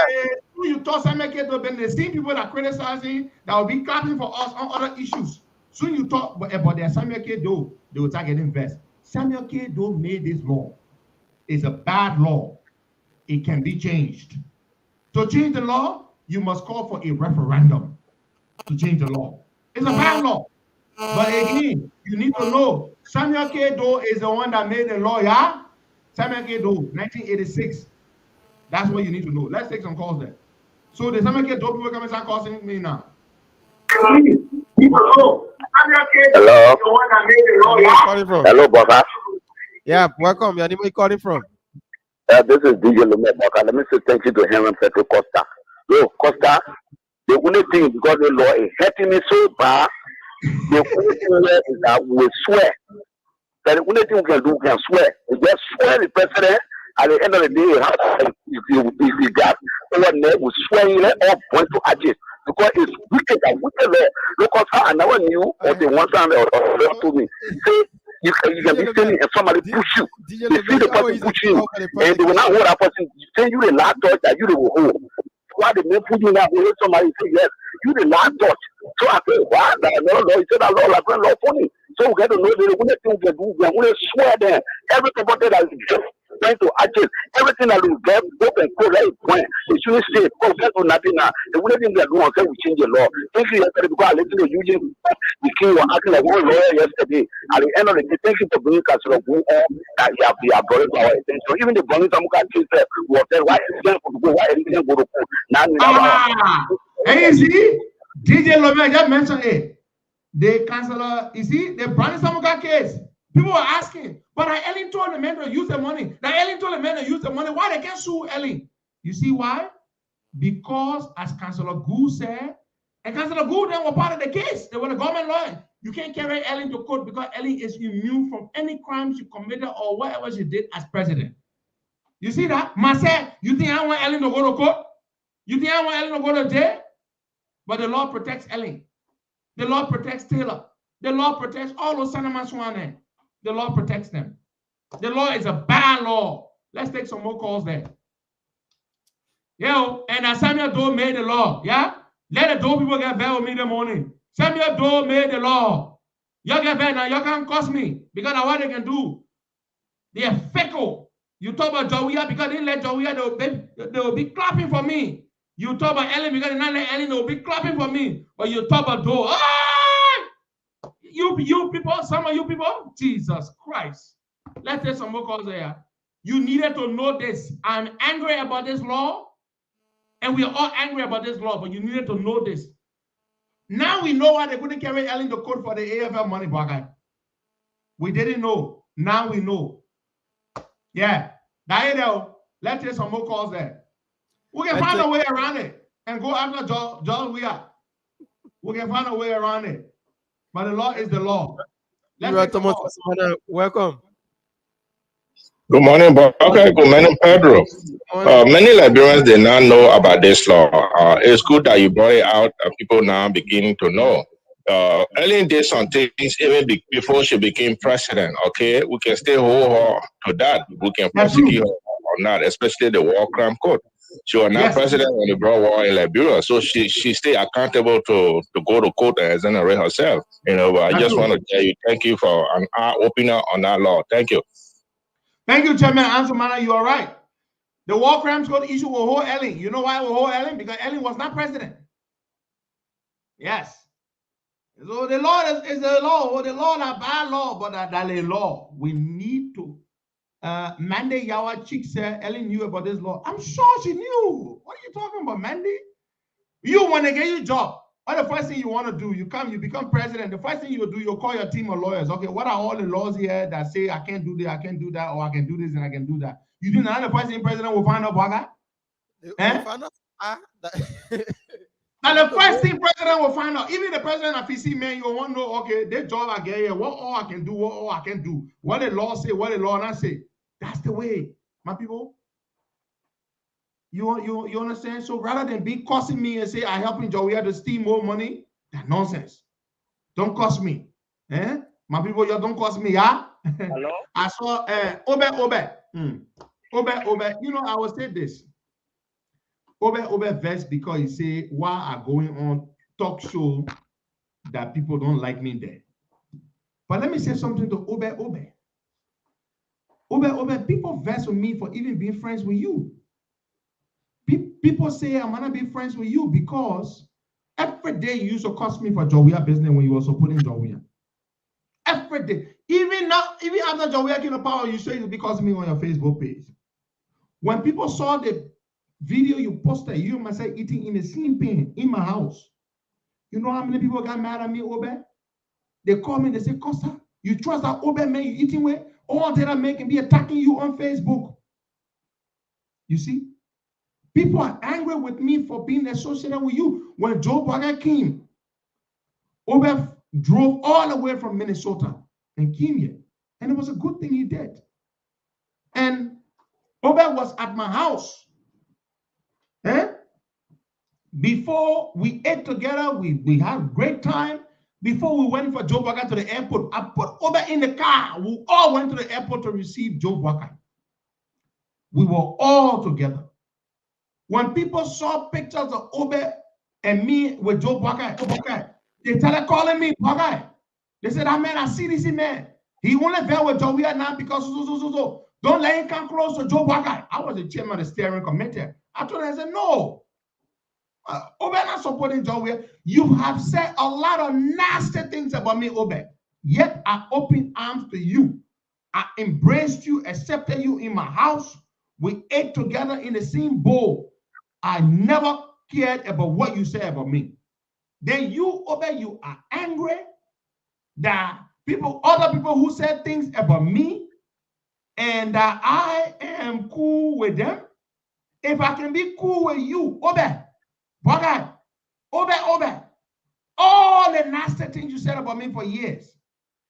And you know why I still mention you? I mentioned you that morning because normally we don't talk about people who talk about us. Because I still see you as a big brother. But to be honest with you, Obe, you are the last person that should be telling me to stay away from people because they don't like me. I brought you into my house. People got mad at me. We ate in the same bowl. You took a video, you posted a video on Facebook. People were, Costa, what's wrong with you? Why are you eating with that man in your house? That man hates you. I don't believe you hate me. I don't believe that. What I know about you, your hair can pop. I don't know whether that a war, that you fought the war. I don't know whether that, but your hair can pop. But you are not a bad guy. You understand me? You see, Obe? So you now, Obe, I carry you close to Joe Bagger. You sat on the same table with him. People were calling me in that same room. Bagger, listen, the house Joe Bagger were in, people were calling me. They said, my man, why you got Obe sitting to the same table with the old man? I said, but my man, Obe is supporting the old man.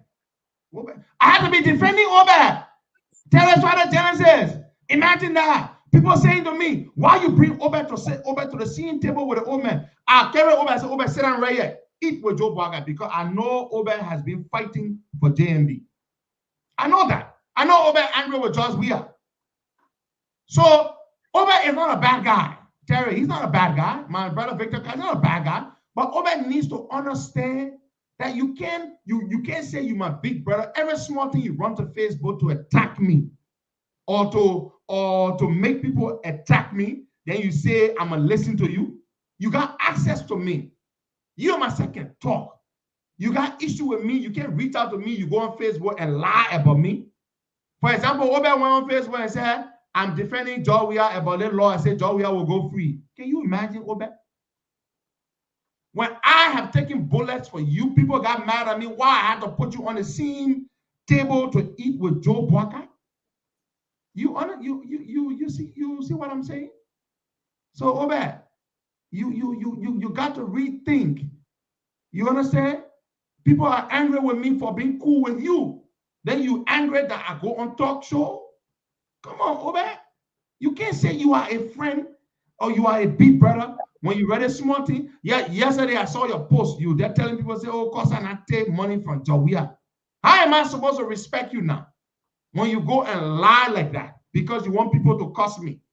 You think it will make you feel good?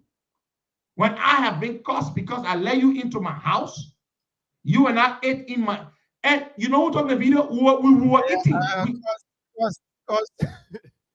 We were eating. He took the picture. Yeah, let's and post, he took the video. Yeah. Let's slow on that, please. Let's no, move on. No, listen, no, don't tell me to slow on that. I was saying this to him. No, listen to me. The reason I know you for a very long time. All of these things are happening. Later, the person will come. You didn't wait. Let me talk. Then you will talk. Let me express myself. Buckeye, wait. When you're not in somebody's shoes, Buckeye, listen to me. Don't rush to tell the person to leave it. I know how I have treated Obe. I know what kind of things people have told me about Obe. And yet I treat Obe nicely. I respected Obe. People got mad at me for bringing Obe close to Joe Buckeye. Then Obe, of all people, won't tell me to be careful with people. Hey man, Obed, man. You know, you go on Facebook, you write nonsense about me, then you say you're my big brother, you trying to advise me. You're telling people that Costa, you told Costa, Joe, we are not bribe Costa. Then you, how can I respect that kind of man when I treat him nicely like a big brother, but he talks nonsense about me? You, the big brother, you supposed to be wiser than me. According to y'all now, when you you're supposed to be wiser. You go on Facebook, you write rubbish about me. Then you expect me to treat you nicely? You tell me not to be friends with people, but people telling me not to be friends with you. Obed, people blasting at me for bringing you to sit at the same table to eat with Joseph Boakai. No, I will say, hey, Boakai, so people can understand. Y'all don't tell me it's enough. Y'all go telling him he needs to stop. But all in all, I want to say this, I hold nothing against you. But the only thing is, I don't take you seriously anymore. The reason is simple. If you say you are a big brother and you go to Facebook and you write lies about me so people can cuss me and you think that's going to make you feel fine, I don't take you seriously anymore. I don't take you seriously anymore. I don't. I don't. I don't take Obed seriously anymore. And any way you all want to see it, that is your business. Any way you want to see it, that is your business. Obed writes lies on Facebook about me, yet he calls himself my big brother. How can I take such a guy seriously?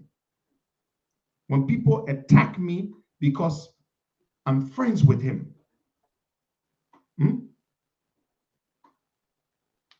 Because Joe, we never made you defense minister. That's why you're angry? And now you were telling everybody you were going to be defense minister on a wheel. So don't bring your frustration to me. Yeah? Don't bring your frustration to me. This is the last time I will talk about you here. And yes, those people who advise me to stay far away from you, I will take that advice now. I will stay far away from you. That's what I will do. You know, it hurts when you treat people with respect and you try to be nice to people and they treat you badly. It hurts. All day, you talk bad about me. Then you say you are my big brother. Then I'm supposed to be nice to you. Then some of you come here and say, oh, Costa, just forget it, leave it, and so. I will not leave it. I will not listen to you people. You understand me? I will not listen to you people. You think I don't have feelings? When you open your heart to people and treat them nicely, and you give them respect, they should treat you nicely too. They should treat you nicely too. But this man constantly writes negative things about me. When you finish writing, he say, you my small brother, I just trying to advise you. Is that how you advise your big brother? I mean, your small brother? Is that how you advise your small brother? You lie on him and say, oh, and we know Joey gave you money. We know you've already been bought. Now, the reason why you think that, you don't do that. You say you are my big brother. You want to advise me? You call me and say, Piggy, they want you doing that correct. I will listen to you. But you go on Facebook, and you know how some of your friends can behave. Oh, boy guy, my man, you know you my Piggy, I'm trying to advise you, but that no bad thing you do in the community. That's not what you do in the public. You call your Piggy, boy guy, my man, you know I lay up in it, right? I hear something about you. But please stay away from it. Stay away from it. That is what a big brother does. A real big brother will call you on the side, my begin. They all want you not correct. Stay away from it. But a big brother go on Facebook. A person talking so again, yeah. He always doing me wrong. Then you say, oh, God, I just forget it. You know, when somebody is hurt by somebody, they open the heart to. The expression that said, I'm gonna forget it. But you're not going to tell Obed, leave Costa alone.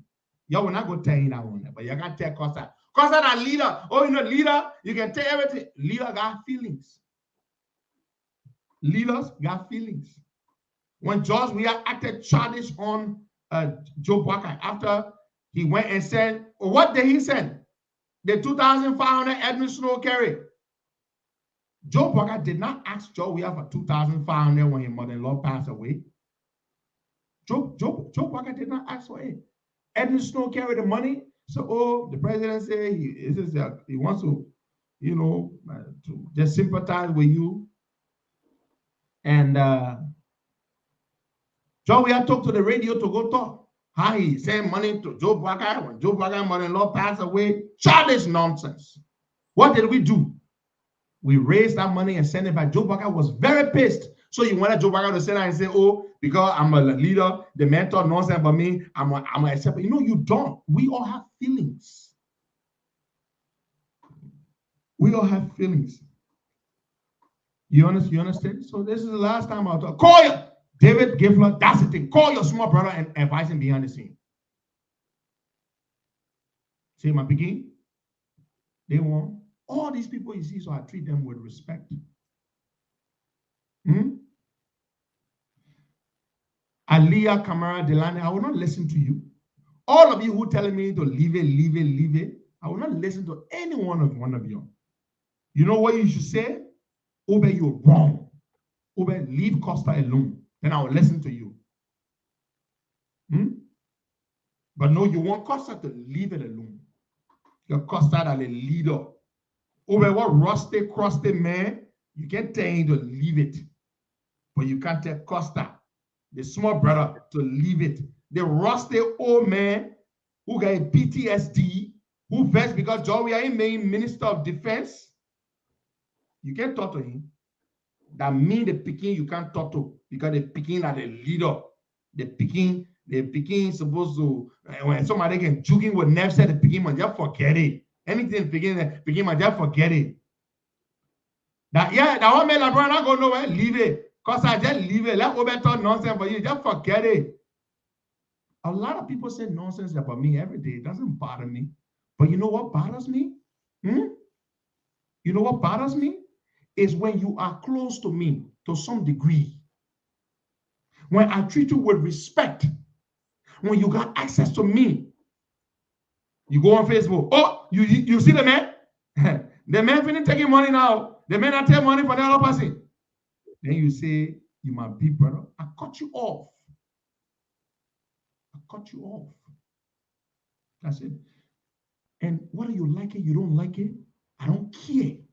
I just want to say this to you. If you don't care about my feelings, you only want me to be tough. You think I got rock in my chest? I treat people nicely and they treat me badly, then you can tell me, leave it. Just leave it. God said I can get vexed. What did God do to Moses? When Moses struck the rock, he was angry. And he never gave credit to God when he struck the rock and turned and produced water for the children of Israel. He never gave credit to God. God said, you, Moses, you will not see the promised land. If God can get vexed, who am I, filthy rag like me, can't get vexed? Sometimes you just cut certain people off. That's all you do. Don't say, let's just leave it. You pretend like you like me. And then you go talk nonsense on Facebook. And then you all come here, you say you my supporters, and you tell me, just leave it. You think I will listen to you? You don't care about my feelings? You can't tell me that. Condemn the person who did it wrong. Don't tell me to leave it. Don't tell me to leave it. That's a nonsense guy Liberia looking like this. Oh, because I just leave it. Just leave it. You know, don't man obey ya. Don't man obey. You know, obey here, not straight.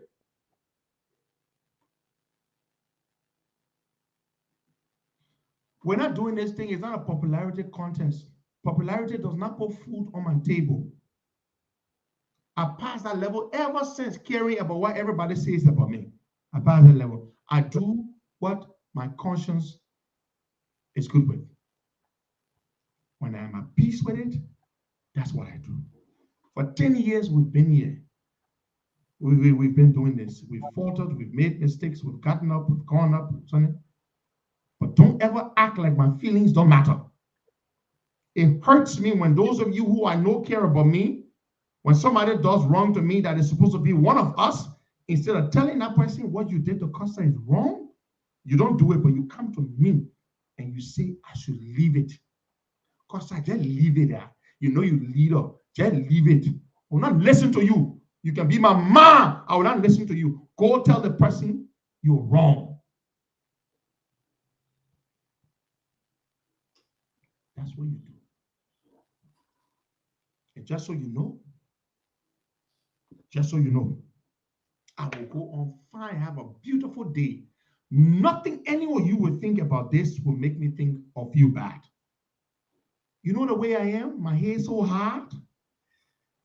When somebody wrong me, and somebody didn't see the wrong, to tell them the truth, say you wrong Costa, then you come to me. When I talk in my own, then you can't tell me, say, leave it. I can't listen to you. They wrong me. The person say he my big brother, he wrong me. You don't talk inside. But that mean you can't talk. They say, just leave it. You know that you don't want a leader. That you don't want a leader. Go tell them. You don't tell them. Nothing you say, I will listen to. I don't care about anything anybody feels about it. Monday morning, you will be here watching this show. Thursday morning when we come here. That's it. Thank you so much. God bless you. I love you all, but I will tell you the truth. And I ain't insulting you.